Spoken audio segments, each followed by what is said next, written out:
If you just made more money, your problems would finally be solved. At least that's the belief most people are running on. And sometimes it's true, but a lot of the times it's not. So before you pick up another shift, another side hustle, or another way to squeeze more hours out of your week, let me help you figure out whether you actually have an income problem or something more income won't fix.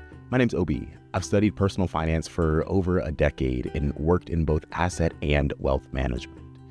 By the end of this, you'll have a simple way to tell which problem you're actually dealing with. If money's tight, the cultural answer is pretty simple. Earn more. And that's not crazy thinking. You probably can't cut your rent in half overnight, but you can pick up extra hours or find a side hustle. It feels like something you can do now. For some people, more income really is the answer. If your expenses are already lean and the math still doesn't add up, you may genuinely need more coming in. But there's a different group of people this trap catches. People earning solid income who work more, watch their paychecks get bigger, and still feel like nothing has actually changed. And often, the reason isn't what they think. For a lot of people in their 20s and 30s earning decent money, the issue isn't what's coming in, it's what isn't staying. And there's a name for this. It's called lifestyle inflation. As income rises, spending tends to rise right along with it, and sometimes faster. And the reason most people don't catch it is because it's gradual, and each individual upgrade feels reasonable. A slightly nicer apartment, eating out more, the newer phone, a few more subscriptions, none of it looks like a problem by itself until you zoom out and realize that your margin hasn't moved. If your bucket has a hole in it, pouring more water in doesn't fix the problem. It might mask the leak for a while, but eventually the water drains out anyway. And now you have a bigger mess on the floor. And the data on this is pretty telling. A 2025 Goldman Sachs report cited by Fortune found that 25% of workers earning between $100,000 and $200,000 were living paycheck to paycheck. For workers earning between $300,000 and $500,000, that number was 41%. Higher income did not automatically mean more breathing room.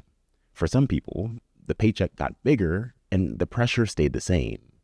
So here's a quick test.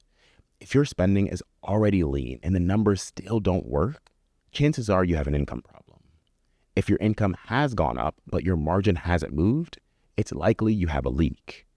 More income can be powerful, but only after you know whether you need more water or a better bucket. And if you want to go deeper on topics like this, I share more of them in my newsletter. It's free, and I'll drop a link in the description if you want to check it out. So what do you do if it's a leak? Pull up your bank and credit card statements from the last 1 to 3 months. Or if you want something that's going to do the heavy lifting for you, I've been using Monarch Money. It connects your accounts, tracks your spending automatically, and makes it easy to see exactly where the money is going. I'll drop my referral link in the description, and depending on when you're watching this, it may get you 50% off your first year, and it helps support the channel too. However you do it, look for one thing: the gap between what you thought you spent and what you actually spent.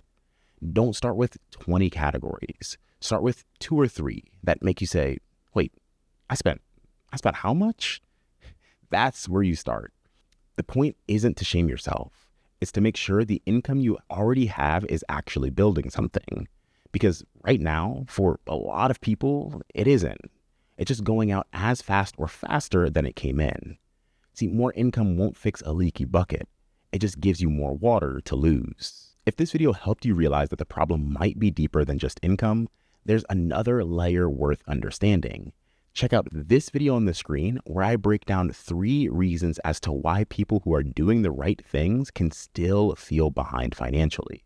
If this video helped, make sure to like and subscribe as it does support the channel. Thanks for watching, and I'll see you in the next one.